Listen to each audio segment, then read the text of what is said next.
Alright,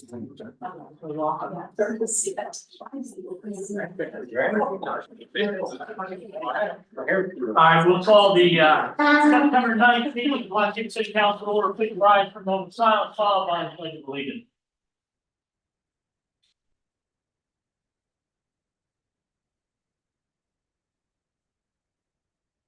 I pledge allegiance to the flag of the United States of America and to the republic for which it stands, one nation under God, indivisible, with liberty and justice for all.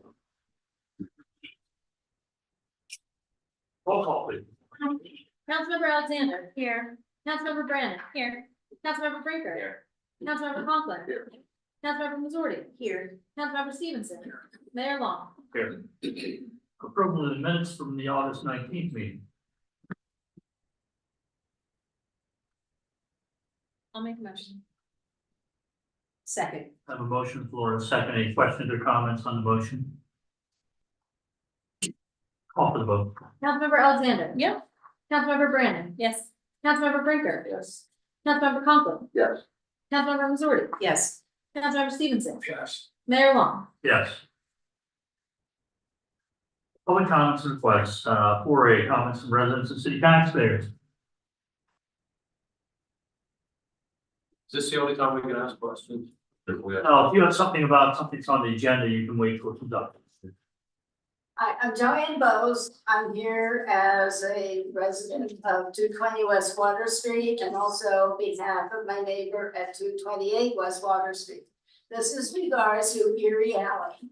Erie Alley is 100 feet long between West Water Street and Jordan's Alley.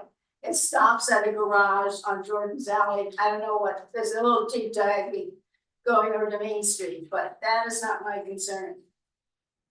Within that 100 feet, there are 3 large potholes, which are between 3.5 and 4.5 inches deep.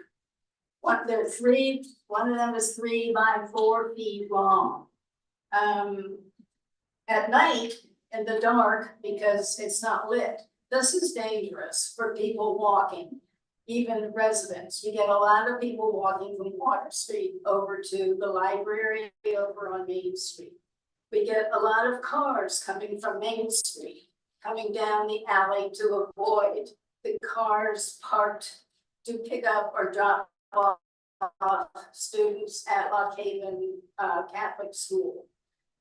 Because in the morning, lanes are blocked on West Water Street, so people cut down Jordan Alley to Erie Alley between our houses. You cannot drive at any normal speed on Erie Alley, even going at idle speed with your tires dropping and bouncing back and forth. At the Water Street entrance, it had originally been paved over the original slates, and that has been scraped off, broken off, and sedans, especially sedans, either entering onto Erie Alley or exiting onto West Water Street, either their front bumpers or their back bumpers. And that contributes to breaking up the asphalt. The area between the slate and the rest of the paving is a dip of about 3 inches. Snowplows have a difficult time. They come up and back out and scrape only the very center of the alley, leaving the wheel tracks full of snow, which gets packed down for ice as it melts, and then at night it freezes. So it's like a little skating path on the wheel tracks. The same thing happens on Jordan's Alley too, especially behind 228 West Water, where the wheel tracks have sunk 3 to 4 inches, and only the center can be plowed. We've owned our house there at 220 since 1996, and there has been absolutely no maintenance on that alley other than a broken water pipe at 228, probably in 2002 or something like that. And even that patch has sunk. So I'm here because I know that you're going to be establishing a budget for 2025. And, I have brought the attention of this alley conditions before and have been told that there are other more important, street, repairs that need to be done, but I think it's time to consider this Erie Alley. I use the alleys a lot, by bike or walking, especially Jordan Alley, and Erie is far worse than any of the others, and I would really request that it be included in your next budget. So I gave a little handout with pictures. You can see the asphalt in these holes, which are 3.5 to 4.5 inches deep, are all broken up. And it's down to the mud when it rains. They're muddy puddles. They're not sitting on concrete. They're getting down to the mud. It's down below the paving. And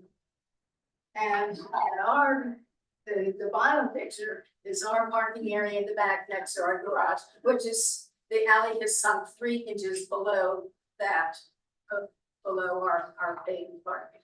So there's definitely seepage. So, thank you.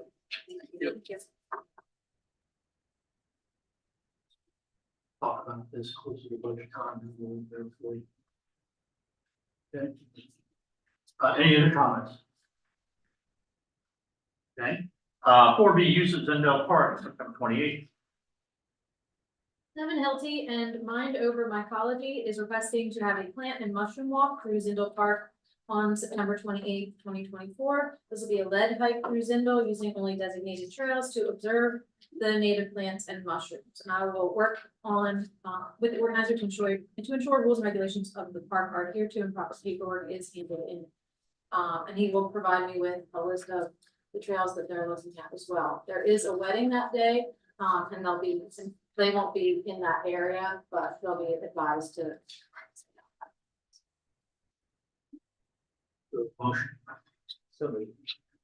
Second. Motion for a second. Any questions or comments on the motion? The only question I have, Casey, is what time is this event?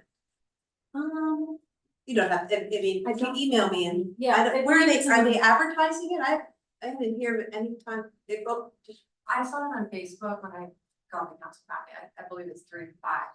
But if you search, I just did a Google search, because I was wondering the same thing. okay, great. It sounds like an interesting thing.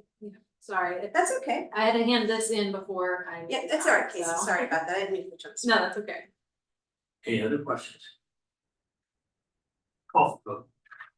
Councilmember Alexander. Yep. Councilmember Brandon. Yes. Councilmember Brinker. Councilmember Conklin. Yes. Councilmember Missouri. Yes, Councilmember Stevenson. Yes. Mayor Long. Yes. Okay, 4C, closure of East Water Street from Lee J, North Grove. We do have, Mr. Russo here, but Parker Utilities is requesting the closure of East Water Street in front of Veterans Park on November 11th, 2024 for a dedication ceremony of Veterans Park. This closure will take place from 10 to 12. And I will work with them to make sure all the paperwork is handed in with PennDOT and work with Public Works and the police for the closure. Did you want to add anything? Yeah, we have a letter from the EMS, they're ready, we were contacted them, they gave us an approval letter, I talked to PennDOT. And I think all I need is the approval letter from the city. And then 911 and PennDOT, and I think that's it. Parker, Vet Force will supply security and traffic control, and of course, we'll bring them around back in the alley, because we're gonna need ADA drop off. So we'll have to park them and then take the cars out, so forth, so. Are you able to send that? Probably, yeah. I replied that I was gonna have her do a trip. So if it's possible, yeah, fill in for me, I appreciate it. So I can't make it on the school field. So, do I have a motion? so moved. I'll second.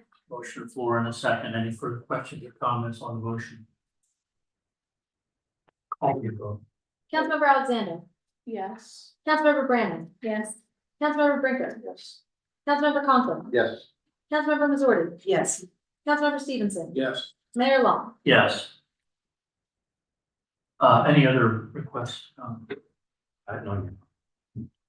Unfinished business, number 5A, resolution number 2024-2025, exercising the city's legal right under Municipal Authorities Act. This is a resolution whereby council is taking action that decisions made by the Lockheed City Authority regarding the water assets would also need to be approved by city council. Do I have a motion? So moved. Second. Questions or comments on the motion? Welcome vote. Councilmember Alexander. Yes. Councilmember Brandon. Yes. Councilmember Brinker. Yes. Councilmember Conklin. Yes. Councilmember Missouri. Yes. Councilmember Stevenson. Yes. Mayor Long. Yes. 5B, award of 2025 garbage removal services. The city did solicit for and receive 2 bids, one from Love Disposal, one from JJ Peters. JJ Peters, which is the current provider, gave the lower of the 2 bids at $11,556. This contract or agreement can be renewed for up to 2 years. But the initial award would be for the 2025 garbage services. Do I have a motion? I'll make a motion. I'll second it. Motion on the floor and a second. Questions or comments on the motion? How much of an increase is that over the previous, do you have that number?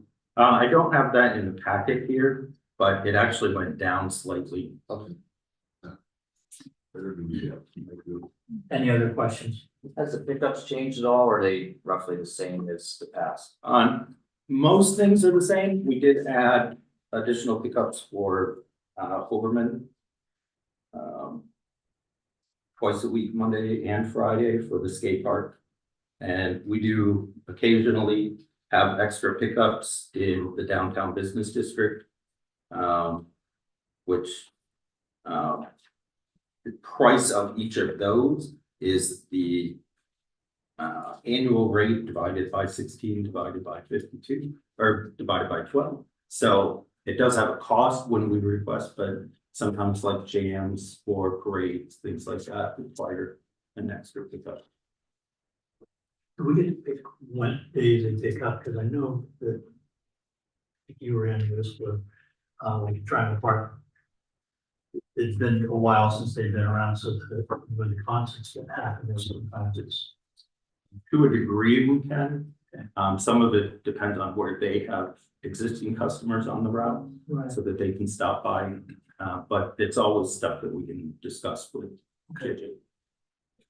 We got stuff at they're trying to park right now. I just walked right by it. Yeah. But.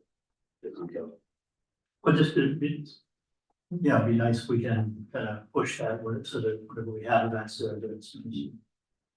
So I have a motion floor and a second. Any other questions or comments on the motion? Call for the vote. Councilmember Alexander. Yeah. Councilmember Brandon. Yes. Councilmember Brinker. Yes. Councilmember Conklin. Yes. Councilmember Missouri. Yes. Councilmember Stevenson. Yes. Mayor Long. Yes. We have any other unfinished business? I've none, Your Honor. Can I ask one question? Yes, sir. It goes back to the resolution for the city authority. I don't know if it would fall under that or not. The memorandum of understanding that was prepared by Jen Karen. Is that part of this or is that something that? The memorandum of understanding, the first part of that is reliant on this resolution having been adopted. So tomorrow, Jen, the 2 Jens, can redraft the first portion of that and put the rest of the city council's intentions into the MOU to provide to the solicitors for Maselli and Friends. Yeah. So they should have that within the next week or 2. I would hope within the week. Maselli is retired. Or who's the, I just heard that tonight. He's not the city solicitor. Okay. He's the solicitor for one of the other organizations. So his office will still be provided it. He would have made arrangements, I'm sure. Anything else? No, I just wanted to touch base with Paul Ryan. Okay. All right, we have no other unfinished business, correct? Correct. All right, new business, 6A, consideration of resolution number 2024-26. The Eastside Fire Rescue has requested that city council transfer ownership of the fire station located at 120 East Church Street, which is currently owned by the city of Lock Haven, to Eastside Fire Rescue. At least one trustee is here this evening. If you had any questions for them. Anyone? What's your intent or purpose of asking to transfer? Our intention is that we feel we're already responsible for the building. The agreement that we signed was a renewal of the agreement that was signed by the Hope Post Company in 1970 when they took over a brand new building. We re-signed that when we merged in January, now taking responsibility for a 54-year-old building. So we're completely responsible for the entire maintenance, care, and responsibility for the building. So our feeling is that, you know, since we're going to be taking on that responsibility, we might as well be the owners. As well as we felt that it could be a better advantage for the small volunteer fire company to get grants and improve the fire station compared to the city of Lock Haven requesting grants to work on their building. So, and we have no intentions of allowing this building to fall into disrepair because it's our home and we have every intention of it being our home for the next 100+ years, just like the other two fire stations were our homes and we took care of them for the last 100 years. So we just felt that it would be advantageous for us and advantageous for you as well, because that takes a building responsibility.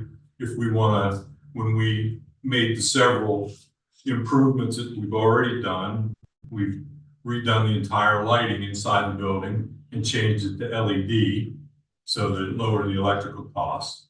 When the Hope Hose Company was there, they put in those mini splits to assist with the heating and air conditioning to lower electric and maintenance costs. And the Hope Hose took care of them, which now we are taking care of them.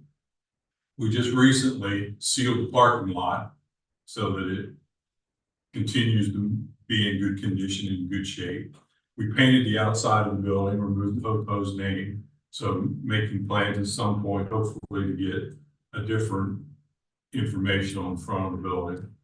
And our intentions, as they were with the merger, are nothing but good intentions and making sure that the fire station stays in the ownership. Part of the thing that we discussed adding was, and our lawyer felt was a good addition, if Eastside Fire and Rescue at some point no longer exists, the building and the land will be returned to the ownership of the city of Lock Haven.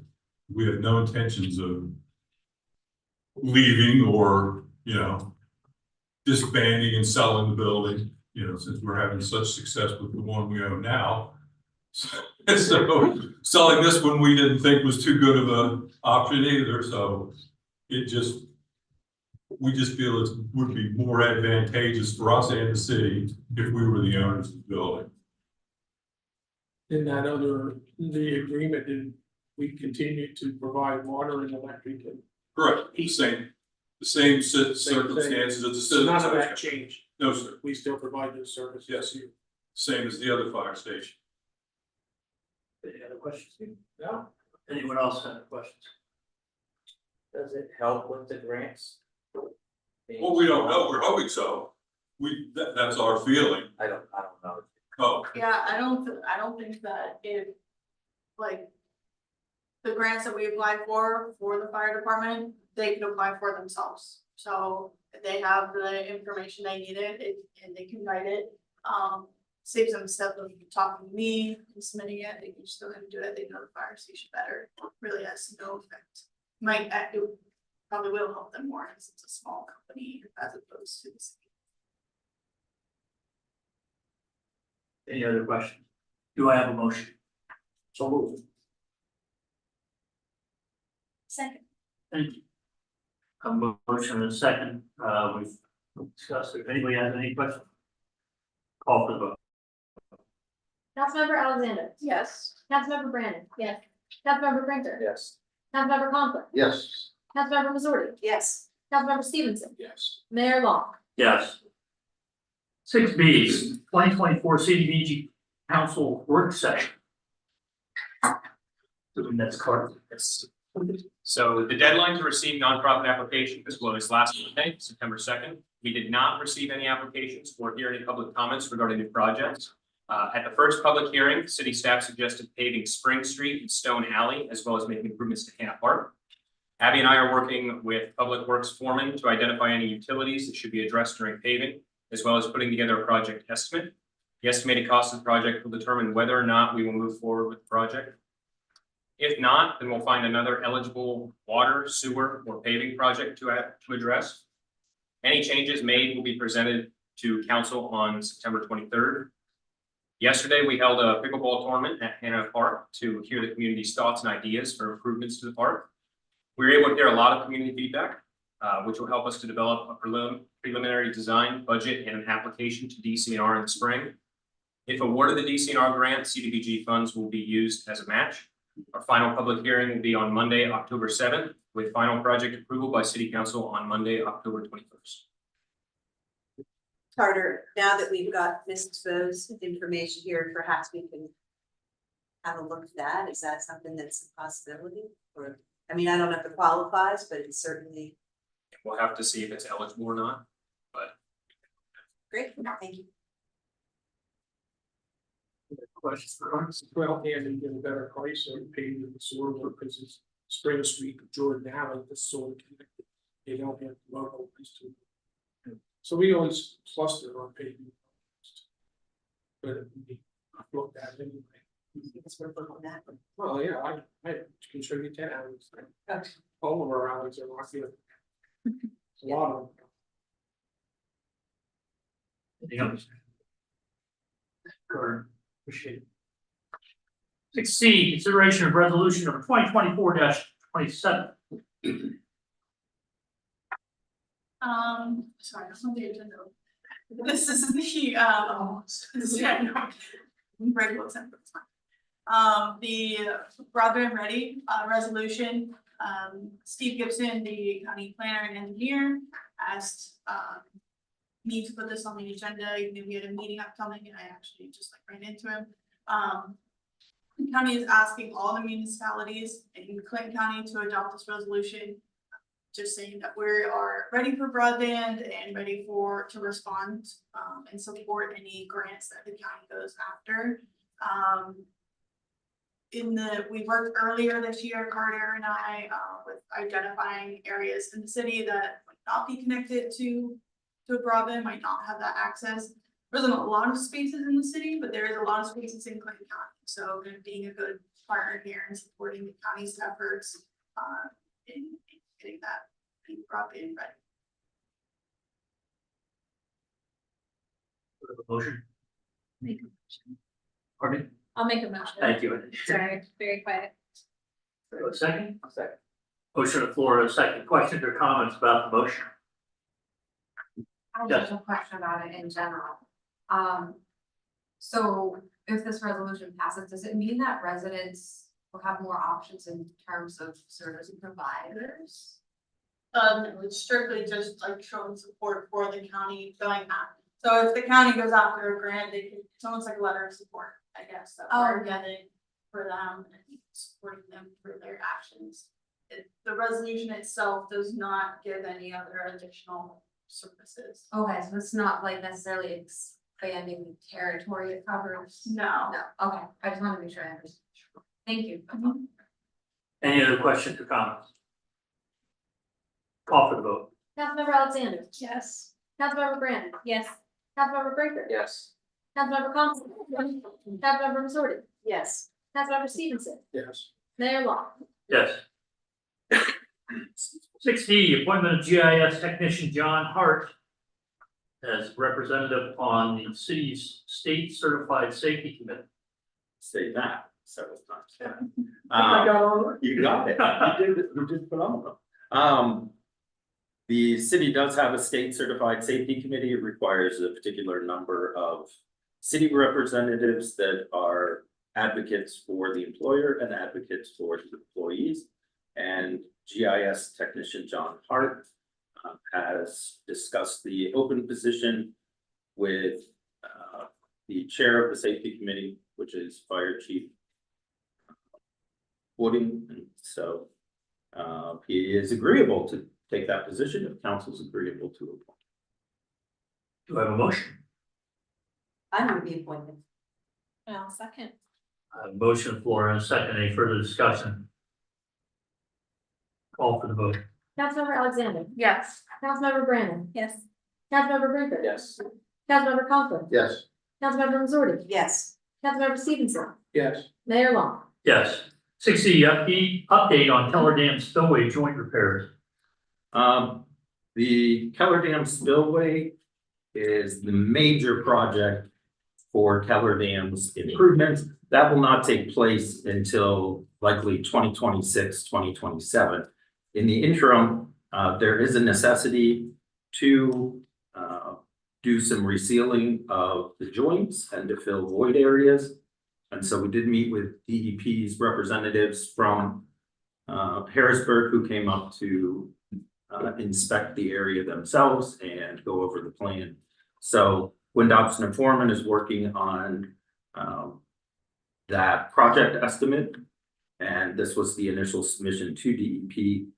They asked for a project justification. So they have it for their files. So I provided it to council as well. It is part of regular annual maintenance. It's not part of the major project. And so there isn't any permanency long-term to the improvements that'll be made here. These are Band-Aids until we get to the actual fix, but they really should not be ignored anymore.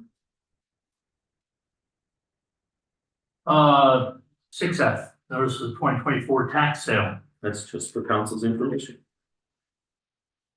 Anything else under new business? I have nothing here on it. We go back to the Keller Dam spillway. Sure. That what you're doing now is gonna negate what they were what I think they were talking about earlier, with doing a bunch of major repairs in the interim. Yeah, One of the filtration authority meetings, they were talking about. I'm not sure exactly what was. well, we don't have a project budget for it yet, but the filtration authority was provided a copy of this as well. And I think I CC'd you on that email too, but it is going to be part of the cost sharing, but I don't have a budget for it yet. Yeah, but I mean, it's. I wouldn't say it's major. Major is when we pull the entire spillway out and put a brand new one in. So these are really Band-Aids. They're not free, but they're really just temporary fixes for the short term until we get to the full. Just to suffice till we get to whatever it is, a couple of years down the road, Yeah. rather than doing a bunch of major repairs. Or Right. It would be more permanent type repairs. Anything else? Anyone else have anything to bring before council this evening? Do I have a motion to adjourn?